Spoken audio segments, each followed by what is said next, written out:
How could a few hundred strangers destroy one of the most powerful empires in the Americas? For more than 5 centuries, that question has been answered with surprisingly simple explanations. Better weapons, horses, disease, superior tactics. But none of those answers is enough. Because if victory were really that simple, it should have happened countless times throughout history. Yet it didn't. When Hernán Cortés stepped onto the coast of Mexico in 1519, he did not arrive at the head of an unstoppable army. He commanded fewer than 600 men. They had no secure supply line, no reinforcements waiting across the ocean, and no certainty they would ever return home alive. Ahead of them stood the Aztec Empire, a civilization of millions, ruled from one of the largest and most astonishing cities on earth. By every logical measure, the expedition should have failed. And yet, just 2 years later, that empire had fallen. So what really happened? Tonight, we are going to follow that story one careful step at a time. Not as a tale of inevitable conquest, but as a chain of unlikely decisions, fragile alliances, misunderstandings, ambition, luck, and tragedy. Because the fall of the Aztec Empire was never the story of a few Spaniards defeating millions. It was something far more surprising. Before you settle in for tonight's story, if you're enjoying what we do here, a like or a subscribe helps more than you'd think, but only if it's genuine. And if you've got a moment, tell me where in the world you're listening from tonight, and what time it is for you. It's always the best part of reading through the comments. Now, turn the lights down low, get comfortable, and let's begin. Imagine standing on the shore of the Gulf of Mexico in the spring of 1519. The air is warm, the waves roll gently onto the sand, and just offshore, a small fleet of wooden ships rocks quietly with the tide. From a distance, there is nothing especially remarkable about them. No endless armada. No overwhelming force. Just a handful of vessels carrying a few hundred exhausted men who have crossed an ocean without knowing exactly what awaited them on the other side. If you had watched them disembark that morning, you would never have imagined they were about to walk into one of the greatest turning points in the history of the Americas. Many of them were not seasoned soldiers. Some were farmers. Some were craftsmen. Some had spent their lives chasing opportunities that never seemed to last. Others were younger sons who had inherited little and hoped that somewhere beyond the Atlantic, fortune might finally favor them. They carried steel swords, crossbows, early firearms, and a handful of horses, animals unlike anything most people in central Mexico had ever seen. Yet even with those advantages, there was little reason to believe they could conquer anything. Their supplies were limited. Every mile they traveled would take them farther from the sea. There would be no easy reinforcements. No dependable supply lines. No guarantee that another Spanish ship would ever arrive. If disaster struck, they would be completely alone. Their commander understood that better than anyone. His name was Hernán Cortés. He was not the governor of these lands. In fact, he was not even supposed to be leading this expedition anymore. Before the ships had sailed, political rivalries and personal ambition had already threatened to bring the entire venture to an end. In a way, the conquest had begun long before anyone set foot on the American mainland. Not with swords, but with distrust. With competing ambitions. And with one man making a decision that openly defied the authority of his own superior. That decision would carry him across the ocean. It would also make turning back almost impossible. To understand why Cortés was willing to risk everything, we need to leave the beaches of Mexico for a moment and cross the Atlantic. The story begins on the island of Cuba. Nearly 3 decades had passed since Christopher Columbus first reached the Caribbean. Spanish settlements had spread across several islands, bringing new opportunities, fierce competition, and constant rumors of lands that still lay beyond the horizon. Every expedition seemed to return with another story. A richer kingdom. A larger city. A coastline no European had mapped before. Some of those stories were wildly exaggerated. Others turned out to be true. No one knew which was which until someone sailed to find out. The governor of Cuba, Diego Velázquez, wanted to know what existed along the mainland to the west. Officially, the expedition's purpose was straightforward. Explore the coastline. Establish relations with the people who lived there. Gather information. And return. It was not meant to conquer an empire. In fact, no one in Cuba even knew that such an empire existed. Hernán Cortés seemed like a suitable choice to lead the mission. He was intelligent. Ambitious. A capable organizer with experience in the Caribbean. But there was one quality that made him both valuable and dangerous. He did not like taking orders for very long. At first, Velázquez trusted him. Ships were prepared. Men were recruited. Supplies were gathered. The expedition slowly took shape. But as the departure drew closer, something changed. Perhaps the governor began hearing rumors. Perhaps he noticed just how ambitious Cortés had become. Or perhaps he simply realized that once a fleet disappeared over the horizon, it would be almost impossible to control. Whatever the reason, his confidence began to fade. Velázquez attempted to revoke Cortés's command before the fleet could leave. The order was clear. The expedition was to stop. Cortés had every reason to obey. Ignoring the governor meant risking his career, his fortune, and possibly even his life. Instead, he chose speed. Before the cancellation could be enforced, the fleet quietly slipped out of Cuban waters. By the time new orders arrived, the ships were already disappearing into the open sea. It was an extraordinary gamble. From that moment forward, success was no longer simply desirable. It had become essential. If Cortés returned empty-handed, he would not only face failure. He would return as a man who had openly defied one of the most powerful officials in the Spanish Caribbean. Without realizing it, everyone aboard those ships had just crossed an invisible line.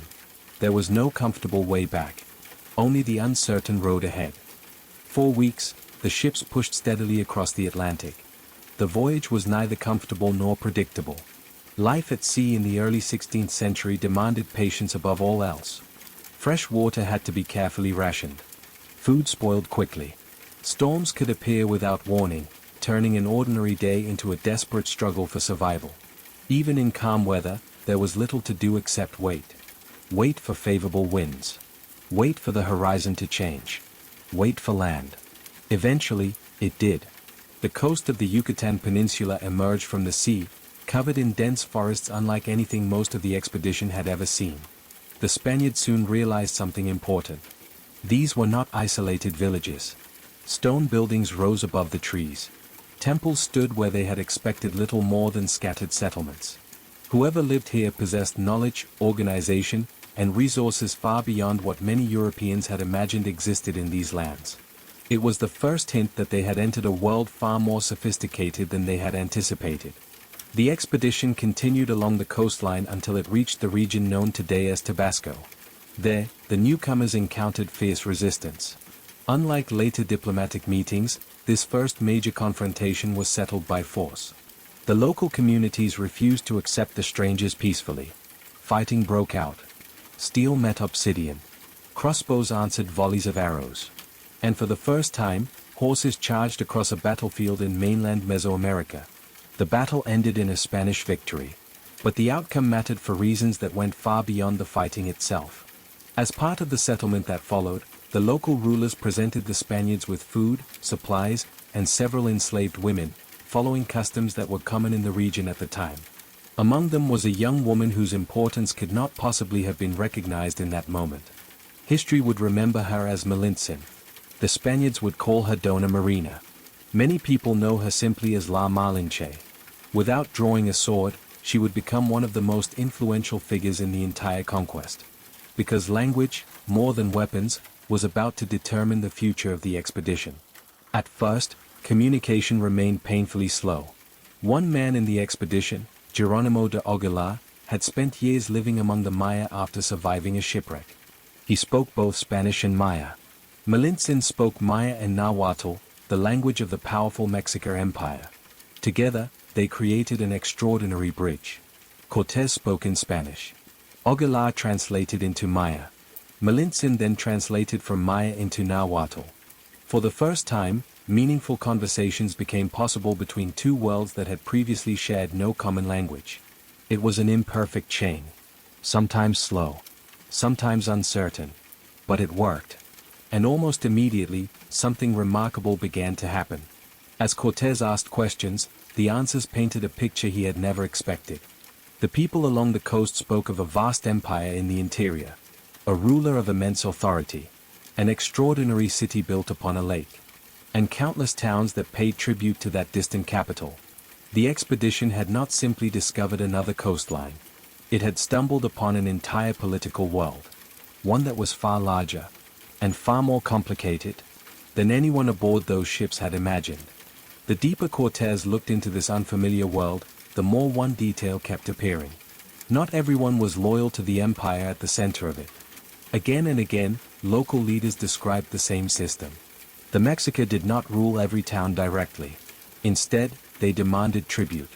Cotton, cacao, precious feathers, food, crafts, and, on certain occasions, people destined for religious ceremonies. For many communities, these obligations had become an accepted part of life. For others, they had become a source of growing resentment. Cortés listened carefully. He had arrived expecting to discover new lands. Instead, he was beginning to understand the political fractures of an empire. It was a lesson that would shape every decision he made from that point forward. Not long afterward, the expedition reached the territory of the Totonac people. Unlike the hostility they had encountered in Tabasco, the first meetings here unfolded very differently. The local rulers welcomed the newcomers with caution. Gifts were exchanged. Food was shared. Conversation stretched on for hours. Thanks to Malintzin and Aguilar, ideas could now pass from one language to another with surprising clarity. It was during these conversations that Cortés heard something that immediately caught his attention. The Totonacs did not speak of the Mexica with admiration. They spoke of them with frustration. Each year, officials from the empire arrived to collect tribute. Failure to comply was not considered an option. The demands could be heavy, and refusing them carried serious consequences. For generations, this had simply been the reality of life. Cortés recognized an opportunity. Rather than presenting himself as another conqueror, he began presenting himself as something else. A possible ally. Someone who might help change a balance of power that many believed could never be challenged. It was a remarkable shift. Only weeks earlier, the Spaniards had been complete strangers. Now, they were being drawn into political rivalries that had existed long before Europeans ever reached these shores. The turning point came when imperial tax collectors arrived to receive the usual tribute. The atmosphere changed immediately.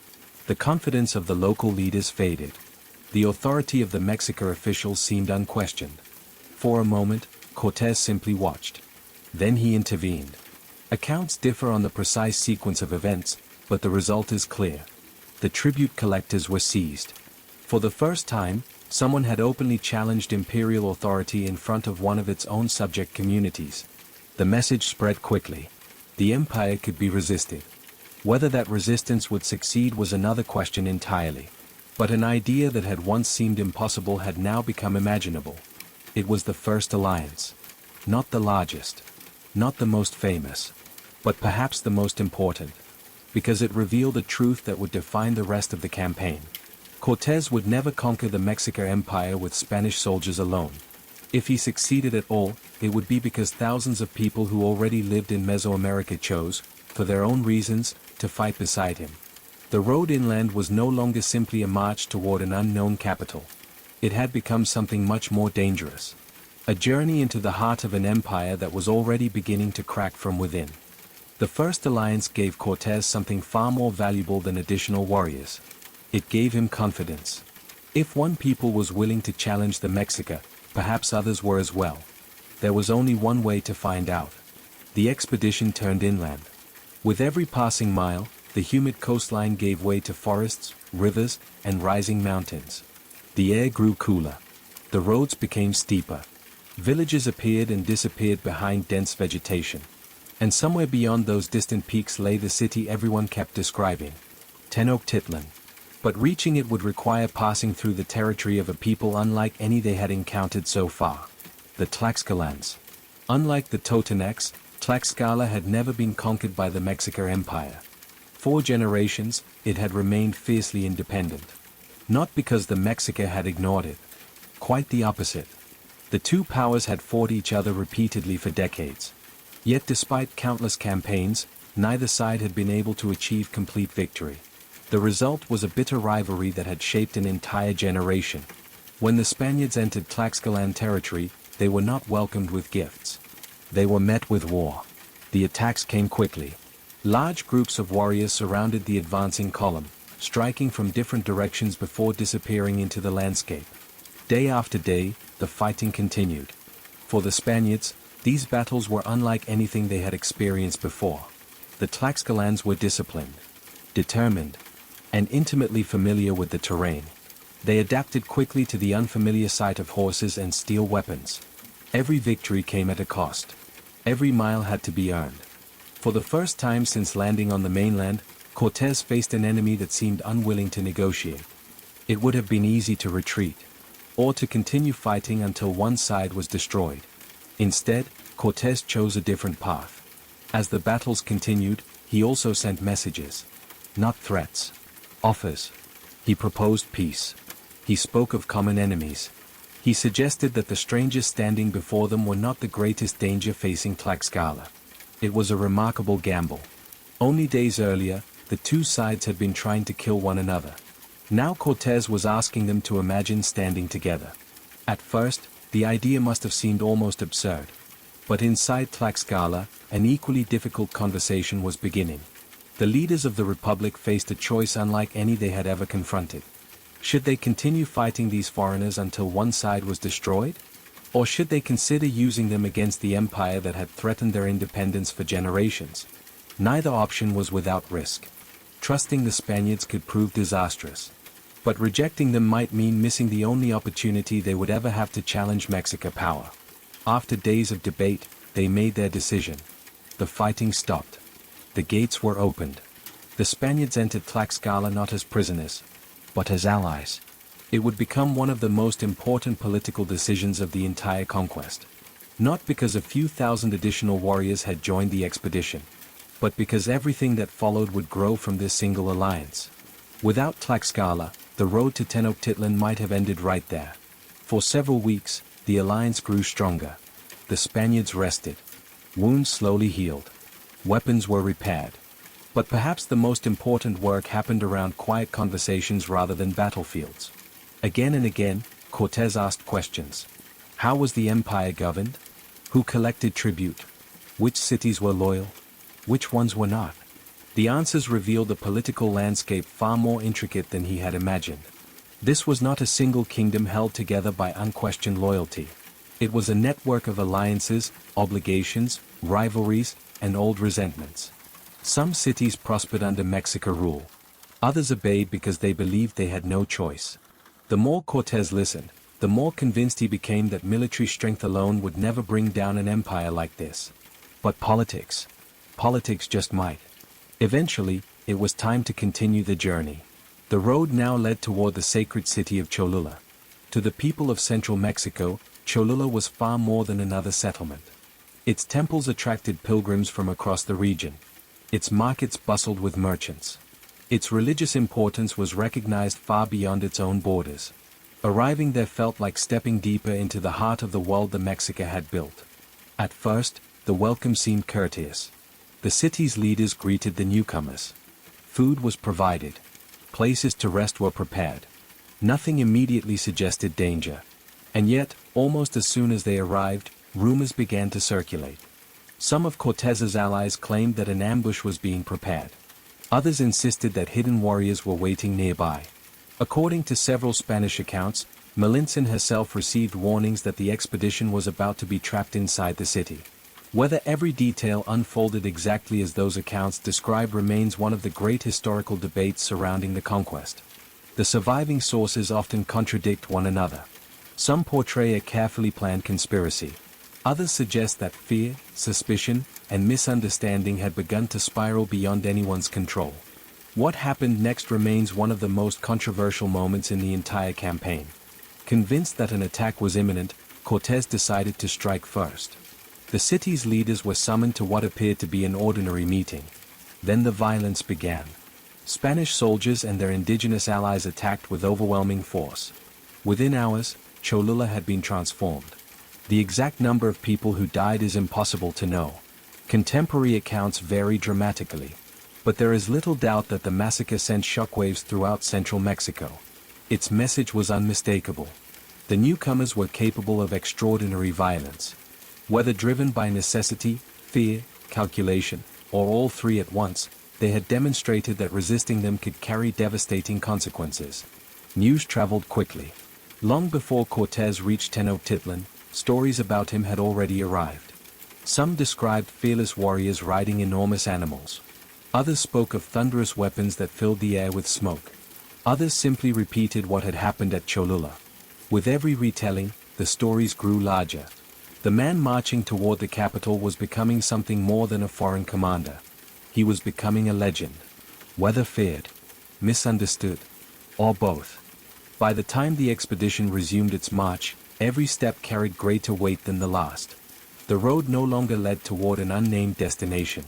It led toward Tenochtitlan, the city everyone spoke about with a mixture of admiration and caution. Some described it as unimaginably wealthy. Others called it the heart of an empire. Many simply warned that nothing the Spaniards had seen so far could prepare them for what lay ahead. As they climbed higher into the Valley of Mexico, the landscape began to change. The forest slowly opened. The mountains gave way to broad plains. The air became thinner and cooler. And then, one morning, the valley revealed itself. It was an extraordinary sight. Great lakes shimmered beneath the morning light. Small towns dotted the shoreline. Long causeways stretched across the water like narrow ribbons of stone. And in the very center of the largest lake stood a city unlike anything most Europeans had ever imagined. Tenochtitlan. For a few moments, even the soldiers seemed to have forgotten why they had come. Many later wrote that they could scarcely believe what they were seeing. Cities in Europe were impressive in their own ways. But this was different. A vast urban center appeared to rise directly from the water. Canals crossed its neighborhoods. White temples towered above its streets. Thousands of canoes moved silently between markets, homes, and gardens. From a distance, the city almost seemed to float. One Spanish soldier would later compare the view to an enchanted dream. It is one of the few moments in the historical record where astonishment speaks louder than ambition. Yet beautiful as it was, the city also represented something else. The center of power. The place where every political decision eventually led. The heart of the empire Cortés had spent months trying to understand. Soon, messengers arrived. They came bearing gifts from the emperor himself. Fine cotton cloth. Jewelry. Beautifully crafted objects. A gesture of welcome. Or perhaps a gesture of caution. No one could be entirely certain. The exchanges continued for several days. Neither side fully understood the intentions of the other. The Mexica had never encountered Europeans before. The Spaniards had never encountered an empire quite like this one. Every conversation passed through layers of translation. Every word carried the risk of misunderstanding. Finally, the moment came. On November 8, 1519, Hernán Cortés entered Tenochtitlan. Along one of the great causeways, the expedition advanced slowly toward the city. Thousands of people watched in silence. Some stared with curiosity. Others with suspicion. Few could have imagined how profoundly this meeting would reshape both of their worlds.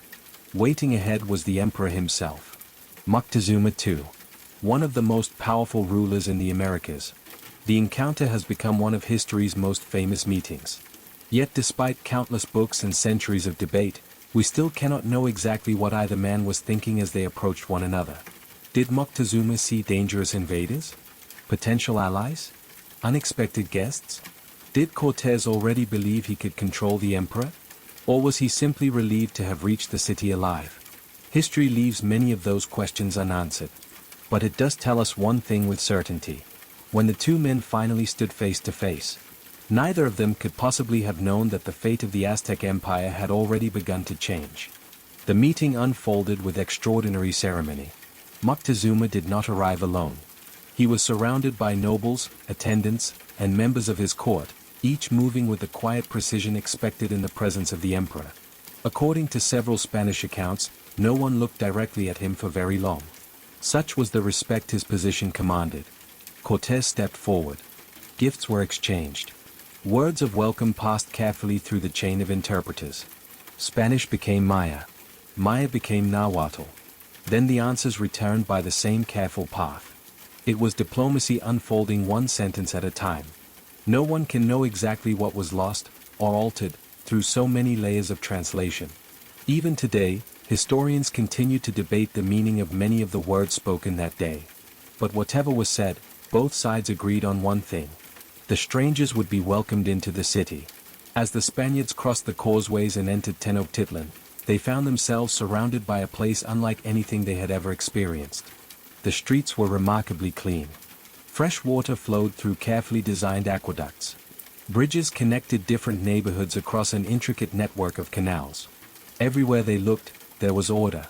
Markets overflowed with goods from every corner of the empire. Cotton fabrics, cacao, precious stones, exotic feathers, ceramics, fresh produce. Thousands of merchants negotiated with astonishing discipline. To many Europeans, it seemed impossible that such an organized city could exist so far from the familiar world they had left behind. One of the soldiers would later write that no dream could have prepared him for what he saw. And it wasn't only the city's size that impressed them. It was its complexity, its planning, its rhythm. This was not simply a wealthy capital. It was the administrative, economic, and spiritual center of an empire that had taken generations to build. For several days, the atmosphere remained surprisingly calm. The Spaniards were treated as honored guests. They explored parts of the city. They observed temples unlike any they had ever seen. They asked endless questions. And all the while, Cortés kept watching, listening, trying to understand how power truly worked inside this extraordinary place. The more he observed, the more he recognized an uncomfortable truth. He and his men were vastly outnumbered. If the Mexica decided to attack without warning, there would be almost no chance of escape. Every bridge could be raised. Every causeway could be blocked. Thousands of warriors could surround them within minutes. For perhaps the first time since arriving in Mexico, Cortés found himself inside a position far more dangerous than any battlefield. He had reached the heart of the empire. But he had also walked directly into its grasp. And before long, he would make the single most audacious decision of the entire expedition. A decision so reckless that even many of his own men struggled to believe it was possible. The opportunity appeared suddenly. It began with reports from the coast. Messengers arrived carrying alarming news. A new Spanish expedition had landed. At first, that might not sound like a problem. More Spaniards should have meant more support. More soldiers. More supplies. More security. Instead, it threatened to destroy everything Cortés had accomplished. The force approaching the mainland was commanded by Panfilo de Narvaez. He had not come to reinforce Cortés. He had come to arrest him. Back in Cuba, Governor Diego Velázquez had never accepted Cortés's defiance. Rather than allowing the expedition to continue unchecked, he had assembled another fleet with a clear mission. Remove Cortés from command. Bring him back in chains if necessary. The irony was remarkable. After surviving storms, battles, and the uncertainty of entering an unknown empire, the greatest immediate danger did not come from the Mexica. It came from fellow Spaniards. Cortés suddenly faced an impossible choice. If he stayed in Tenochtitlan, Narvaez would gain control of the coast, cutting off any hope of communication with the Caribbean. If he left the city, he would be abandoning his small garrison in the middle of an increasingly uneasy capital. Neither option was safe. Neither offered any guarantee of success. But hesitation could be fatal. Cortés made his decision. He would leave. Taking only part of his force, he prepared to march back toward the coast. Before departing, he placed the remaining Spaniards under the command of Pedro de Alvarado, one of his most trusted captains. The instructions were simple. Maintain order. Avoid unnecessary conflict. Protect the emperor. And above all, hold the city until he returned. On paper, it sounded possible. In reality, it placed an enormous burden on the men who remained behind. They were still surrounded by tens of thousands of people. Still dependent on an uneasy peace. Still living inside a city where every passing day seemed to make the atmosphere a little more fragile. As Cortés marched away from Tenochtitlan, he could not have known that the balance he had spent months carefully building was about to collapse. Because while he hurried toward one crisis, another was already beginning behind him. And this second crisis would prove far more difficult to repair than the first. Pedro de Alvarado inherited an almost impossible situation. He had fewer men than Cortés, less room to negotiate, and he remained surrounded by a city where the tension seemed to grow with every passing day. Meanwhile, Hernán Cortés marched swiftly toward the coast, determined to confront Panfilo de Narvaez. The situation was almost absurd. After crossing an ocean and fighting his way into the heart of one of the most powerful empires in the Americas, he now found himself preparing to fight other Spaniards. Not for new lands. Not for treasure. But to decide who would command an expedition that had already changed history. On paper, Narvaez held the advantage. He had more soldiers. More horses. More weapons. Everything suggested that Cortés had finally met an opponent he could not outmatch. But once again, appearances proved deceptive. Rather than rushing into a direct confrontation, Cortés relied on the skill that had carried him this far. Persuasion. 4 days, he sent trusted messengers into Narvaez's camp. They spoke quietly with officers. Promised rewards. Listened to grievances. Suggested that the greatest opportunities no longer lay with the governor's representative, but with the man already marching through the richest lands anyone had yet discovered. Not everyone was convinced. But some began to hesitate. And in war, hesitation can be as dangerous as defeat. Then, on a stormy night, Cortés made his move. Rain swept across the camp. Darkness reduced the effectiveness of firearms. Confusion spread almost instantly. The attack was swift. Narvaez was wounded. Captured. And before sunrise, the battle was over.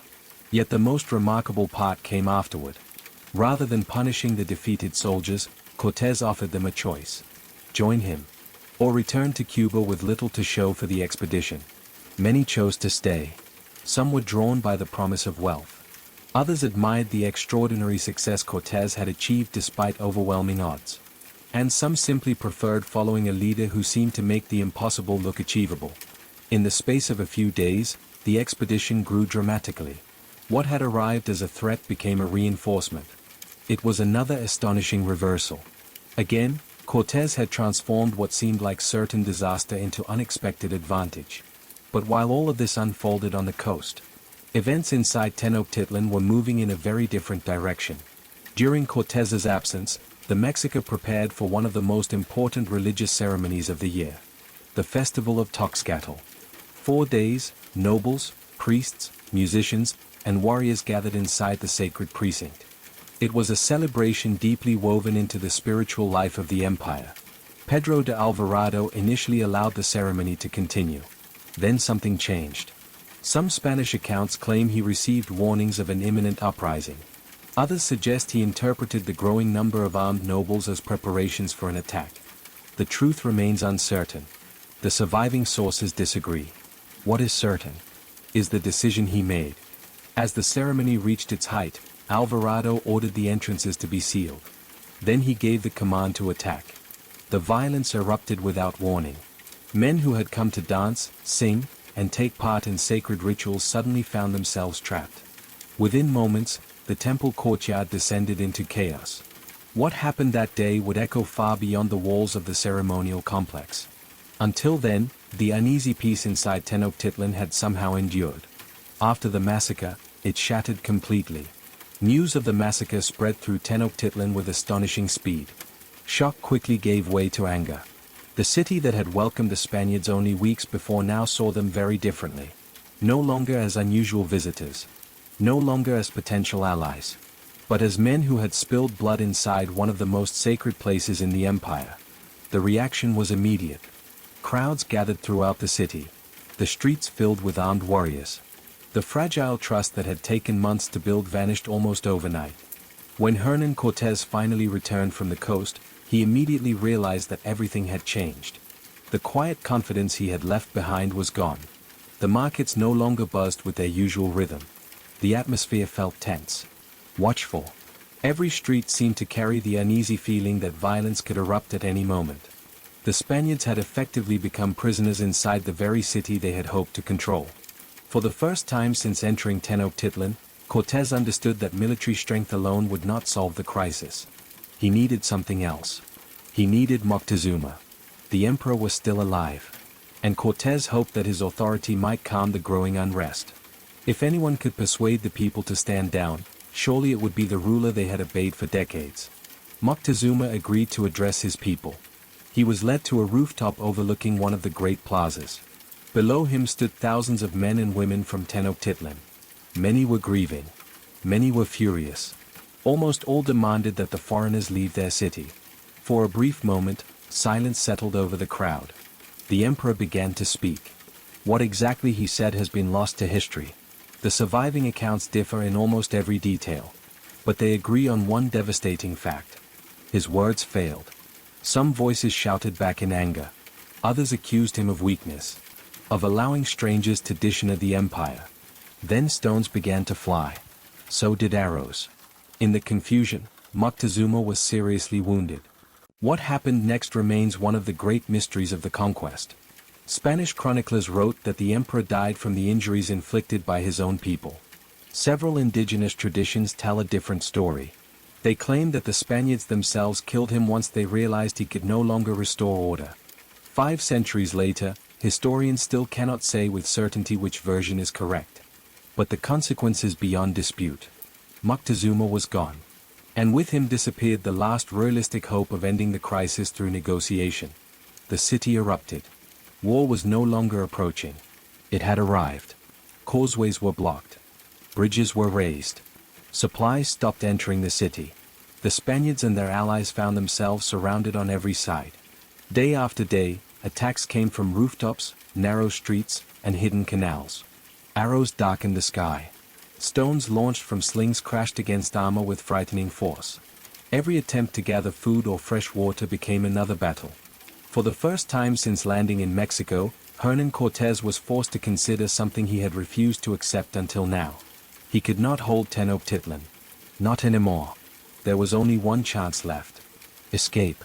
And every hour he delayed made that chance smaller. The escape would have to happen under the cover of darkness. Silence would be just as important as swords. Cortés understood that if the Mexica discovered their plans before they reached the causeways, the expedition might not survive the night. For hours, the men prepared. Horses were saddled. Gunpowder was carefully protected from the damp air. The remaining artillery was positioned in case it became necessary to force a path through the city. Then another problem emerged. Not an enemy. Not a weapon. Gold. 4 months, the Spaniards had gathered an astonishing amount of treasure. Jewelry. Golden ornaments. Decorated vessels. Objects that represented unimaginable wealth to men who had grown up with very little. Now each soldier faced a deeply personal decision. How much could he carry? Some chose only what they believed was essential. Others could not resist. They filled their pockets. Stuffed gold beneath their armor. Packed as much treasure as their bodies could bear. It seemed like a sensible choice. After all, they might never have another opportunity like this again. None of them realized that before sunrise, that same treasure could become a deadly burden. Shortly before midnight, the column quietly began to move. Scouts led the way. Behind them came the infantry, the cavalry, their indigenous allies, the wounded. Finally, the rear guard.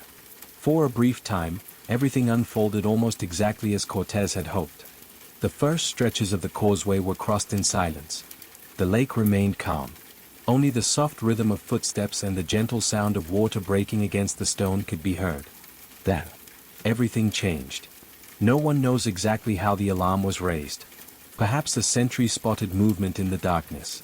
Perhaps someone heard the column crossing the causeway. Perhaps chance simply chose that moment. Whatever the cause, the silence vanished in an instant. War drums thundered across the lake. Conch shells echoed through the night. Voices erupted from every direction. Within minutes, thousands of Mexico warriors rushed toward the causeways. Canoes emerged from the darkness, gliding swiftly across the water. Arrows rained down. Spears flashed through the night. The retreat collapsed into chaos. The movable bridges that linked sections of the causeway were no longer in place. Some had been removed. Others destroyed. The column broke apart. Men pushed desperately against one another, struggling to move forward. Horses slipped on the wet stones. Cannons became trapped. Anyone who fell into the lake faced almost impossible odds. Heavy armor dragged many beneath the surface. For others, it was the gold that sealed their fate. The treasure they had refused to abandon pulled them into the water. What had seemed like unimaginable wealth only hours earlier became an anchor from which there was no escape. The orderly withdrawal became a desperate fight for survival.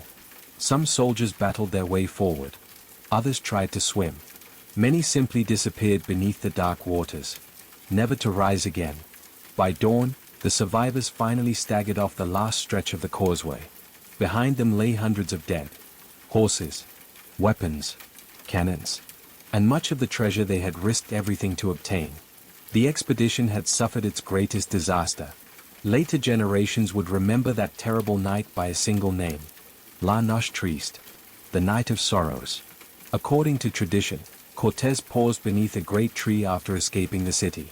There, looking back toward Tenochtitlan, he is said to have wept. Whether that moment truly happened exactly as later stories describe, we cannot know. But the emotion behind it is easy to understand. For the first time since landing in Mexico, failure no longer seemed possible. It seemed inevitable. The survivors barely had time to recover. Many were wounded. Others had lost friends, brothers, or companions with whom they had crossed the Atlantic. The exhaustion was overwhelming. But the danger had not passed. The Mexico was still pursuing them. The retreat continued. Every mile placed more distance between the expedition and Tenochtitlan. Every mile also drained what little strength they had left. Food was scarce. The horses were exhausted. Many of the men had gone days without proper rest. It seemed only a matter of time before everything finally came to an end. Then, once again, the unexpected happened. On the broad plains of Atumba, the pursuing Mexican army chose to stand and fight. The exact size of the force remains uncertain. Some chronicles speak of tens of thousands of warriors. The numbers themselves matter less than the situation. The Spaniards were exhausted. Many were still carrying wounds from the escape. They had lost much of their artillery. Their supplies were nearly gone. And the memory of the Night of Sorrows still hung heavily over every man. By every reasonable calculation, they should have been defeated. But as the battle unfolded, Cortés noticed something important. European armies and Mesoamerican armies did not always organize themselves in the same way. As he searched the battlefield, he saw a group of elite warriors protecting a single figure near the center of the fighting. The commander. The man carrying the great military standard that served as the army's point of coordination. Cortés immediately recognized the opportunity. Rather than trying to defeat the entire force, he gathered a small group of cavalry. Their objective was not the army. It was one man. The charge was extraordinarily dangerous. The horsemen forced their way through wave after wave of warriors. For several moments, it seemed impossible that they would ever reach the center. Then, somehow, they did. The commander fell. The standard was captured. And almost instantly, confusion rippled across the battlefield. The Mexica had not lost all their warriors. Far from it. But in the chaos, the army's coordination began to break down. The relentless pressure eased. The survivors pushed forward. Slowly. Painfully. But they kept moving. Against every expectation, they had escaped once again. The Battle of Atumba did not end the war. It did something equally important. It prevented the expedition from collapsing completely. Had the outcome been different that day, the conquest of Mexico might have ended on that plain. Instead, the battered survivors eventually reached the territory of their allies in Tlaxcala. This time, they did not arrive as confident adventurers. They came as broken men. They had fewer soldiers, fewer horses, far fewer supplies. And for the first time, even their allies had reason to wonder whether continuing the war was worth the cost.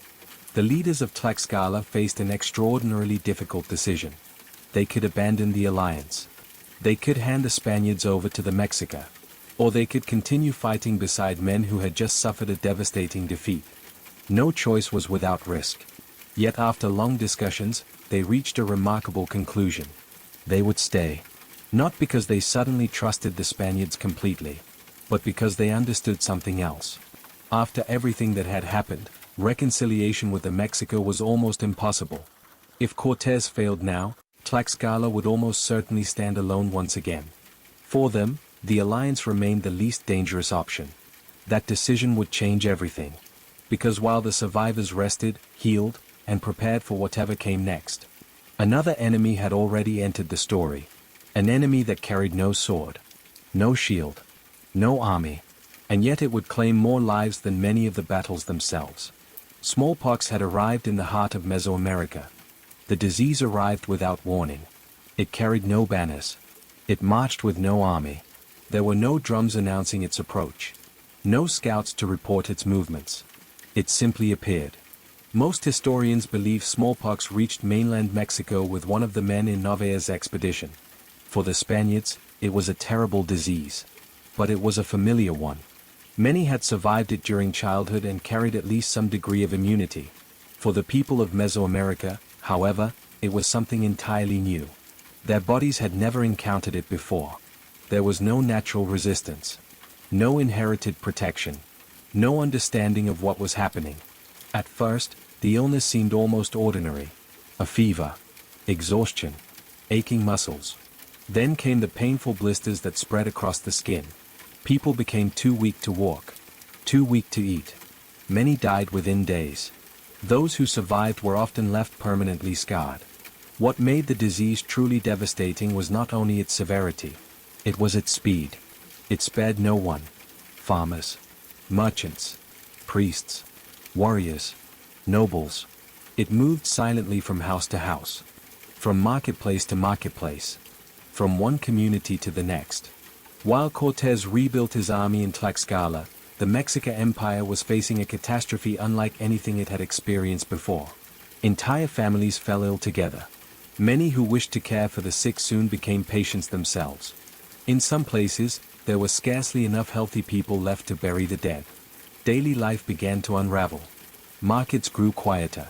Fields were left untended. Messengers arrived less frequently. The machinery of the empire slowed. Then the disease reached the highest levels of power. After Moctezuma's death, leadership had passed to his brother, Cuitlahuac. His reign had barely begun when smallpox swept through Tenochtitlan. He, too, became infected. He, too, died. Within a matter of months, the empire had lost two rulers. One to war. One to disease. Both in the middle of the greatest crisis the Mexica had ever faced. Leadership now passed to a young ruler named Cuauhtémoc. He inherited an empire under siege. A city weakened by epidemic. And a war that had already consumed thousands of lives. Unlike those before him, Cuauhtémoc understood that there would be no peaceful solution. His task was no longer to avoid conflict. It was to endure it. For centuries, many European accounts presented smallpox as the single explanation for the fall of the Aztec Empire. It is an appealing explanation. Simple. Direct. Easy to understand. But history is rarely that simple. Smallpox weakened the empire enormously. There is no question about that. Yet the disease did not negotiate alliances. It did not persuade thousands of indigenous warriors to join Cortés. It did not plan military campaigns. It did not build ships. It did not lay siege to a city. The epidemic became one part of a much larger story. A story already shaped by politics, rivalries, diplomacy, ambition, and countless human decisions. As disease quietly transformed the balance of power, Cortés was preparing for the next stage of the war. The Night of Sorrows had taught him a painful lesson. A swift assault on Tenochtitlan would almost certainly fail again. The next attempt would have to be different. Patient. Methodical. Relentless. But first, he faced one enormous problem. How do you conquer a city built in the middle of a lake? The answer was not more swords. It was not more horses. It was not even more gunpowder. The answer floated on the water. Tenochtitlan's greatest strength had always been its location. The great causeways connected the island city to the mainland. But they could also be cut. The bridges could be removed. Thousands of canoes could appear from every direction within minutes. As long as the Mexica controlled the lake, they controlled the battlefield. Cortés had learned that lesson during the Night of Sorrows. He had no intention of learning it twice. The months that followed seemed strangely quiet. But beneath that calm, enormous preparations were underway. In Tlaxcala, blacksmiths repaired weapons. Carpenters shaped timber. Armor was mended. New indigenous warriors joined the growing alliance. And, perhaps most remarkably of all, Spanish shipbuilders began constructing something that should not have existed so far from the sea. 13 brigantines. They were not large ships. Nor were they designed for crossing oceans. They were light, maneuverable vessels built to dominate inland waters. Even so, creating them was an extraordinary logistical achievement. Every beam, every plank, every nail, every length of rope, had first been carried hundreds of miles from the Caribbean coast. The ships had been dismantled after arriving in New Spain. Their components hauled across forests, mountains, rivers, and rugged trails by thousands of indigenous porters. Now, piece by piece, they were assembled once more. Yet an even greater challenge remained. The lake lay far below. Somehow, these vessels still had to reach it. Again, thousands of allied laborers made the impossible seem possible. Heavy wooden rollers were placed beneath the hulls. Long ropes stretched across the hillsides. Entire teams pulled together in careful rhythm. Others cleared obstacles from the road ahead. It was exhausting work. Slow. Demanding. Relentless. If you had witnessed the effort, you might not have thought you were watching preparations for a military campaign. It would have looked more like the construction of an entirely new world. While the brigantines slowly made their journey toward Lake Texcoco, Cortés focused on something equally important. People. He continued strengthening alliances. One by one, more communities chose to join him. Not because they had suddenly become loyal to Spain, but because each had its own reasons for opposing Mexican rule. Some hoped to free themselves from tribute. Others sought revenge for old defeats. Still others simply believed that the balance of power was finally beginning to change. By now, the expedition looked very different from the one that had landed on the coast months earlier. The number of Spaniards had grown, but they were still only a tiny fraction of the total force. The overwhelming majority of the army now marching toward Tenochtitlan consisted of indigenous allies. That fact is easy to overlook. Many people imagine the conquest as a struggle between Spaniards and the Aztecs alone. In reality, it had become a vast coalition of Mesoamerican peoples, each pursuing its own future. Cortés did not command a purely Spanish army. He commanded an alliance. Fragile. Complicated. Powerful. At last, the preparations were complete. The brigantines were launched onto the waters of Lake Texcoco. For the first time, the Mexicans saw European ships sailing across the lake that had always protected their capital. The balance of the war shifted. The canoes that had once ruled these waters now faced determined opposition. The lake itself was no longer theirs alone. The final campaign was about to begin. Not a single decisive battle, but something slower, something harsher. A siege that would test the endurance of everyone involved. The siege did not begin with one great battle. There was no single charge that decided the fate of the empire in an afternoon. Instead, it became a war of endurance. Patience against determination. Every day mattered. Every bridge. Every canal. Every basket of food. Every bucket of fresh water. Cortés divided his forces to attack the three great causeways leading into Tenochtitlan. The strategy was straightforward. Cut the city's connections to the mainland. Prevent supplies from entering. Force the defenders to fight while growing steadily weaker. At the same time, the brigantines patrolled the waters of Lake Texcoco. They intercepted canoes, protected troops advancing along the causeways, and gradually stripped the Mexica of the control they had enjoyed over the lake for generations. But conquering a city like Tenochtitlan proved far more difficult than anyone had imagined. Every street became a battlefield. Every bridge had to be taken. Every canal threatened to halt the advance. The defenders knew their city perfectly. They understood every narrow passage, every hidden approach, every rooftop from which they could strike before disappearing again. The attackers might gain ground during the day, only to discover the next morning that the Mexica had rebuilt barricades and repaired defenses overnight. Progress came painfully slowly. Sometimes only a few hundred yards in an entire day. Sometimes even less. The siege demanded constant effort from both sides. Cuauhtémoc directed the defense with extraordinary determination.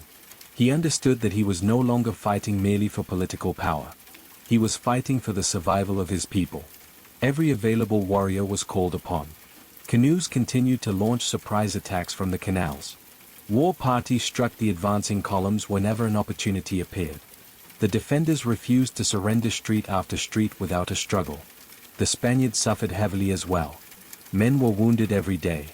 Horses collapsed from exhaustion or injuries. Gunpowder became increasingly precious.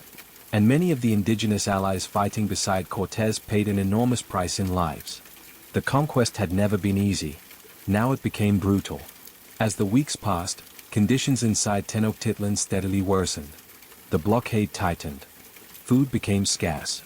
Fresh water grew increasingly difficult to obtain. The chinampas, the remarkable floating gardens that had helped feed the city for generations, could no longer sustain such a large population under constant siege. Disease lingered. Now hunger joined it. Imagine living inside a city surrounded on every side, hearing battle from dawn until sunset, watching loved ones grow weaker with each passing day, never knowing whether tomorrow would bring relief or another assault. That was the reality faced by the people of Tenochtitlan. And still, they continued to resist. The siege lasted far longer than Cortés had expected. Every advance cost lives. Every neighborhood had to be fought for. Sometimes the attackers pushed deep into the city, only to be driven back before nightfall. There were moments when it genuinely seemed that the Mexica might still turn the tide. During one fierce engagement, several Spaniards were captured alive. Their companions watched helplessly as they were taken toward the great temples. The chronicles describe what followed with deep emotion. For the Mexica, ritual sacrifice carried profound religious meaning. For the Europeans, it was terrifying beyond words. The sight left a lasting impression on the besieging army. Every soldier now understood that capture could mean a fate worse than death. The fighting grew even more desperate, more personal, more unforgiving. By now, there was almost no room left for diplomacy. Only endurance. Only survival. And slowly, street by street, canal by canal, district by district, the vast city began to shrink. Not because its buildings disappeared overnight, but because the ground still held by Cuauhtémoc grew smaller with every passing day. The end was approaching. Even if no one yet knew exactly how it would come. The defenders held on for weeks. But even the greatest city has its limits.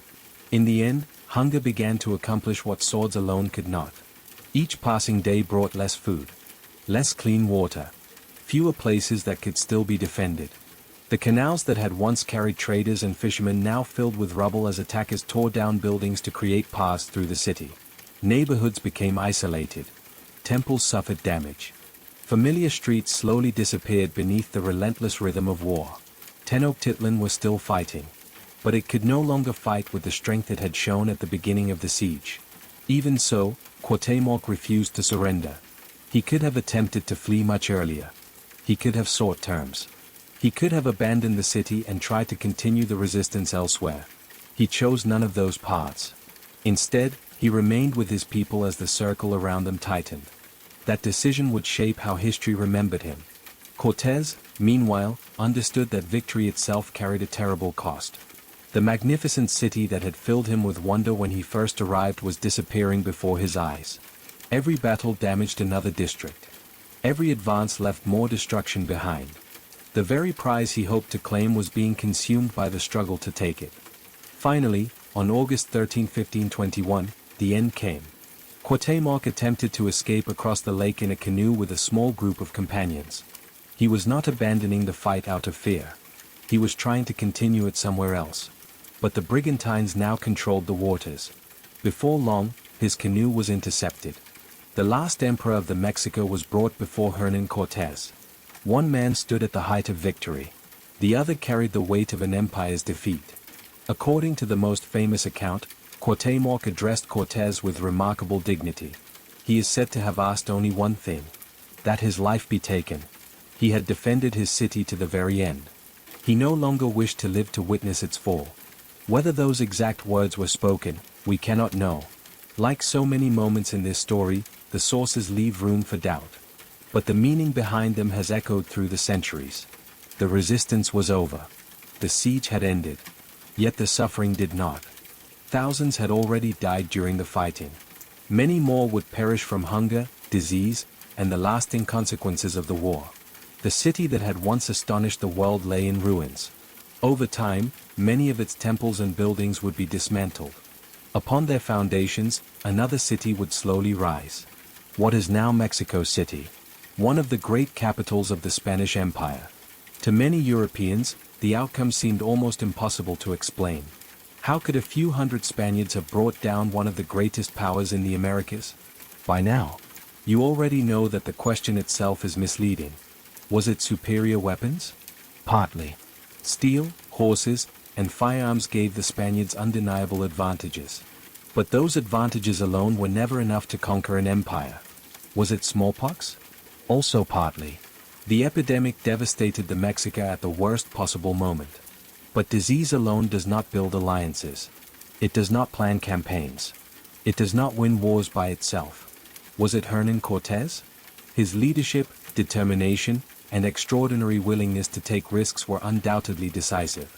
Few commanders could have held an expedition together after disasters like the Night of Sorrows. Yet even Cortés would almost certainly have failed without the support of tens of thousands of indigenous allies.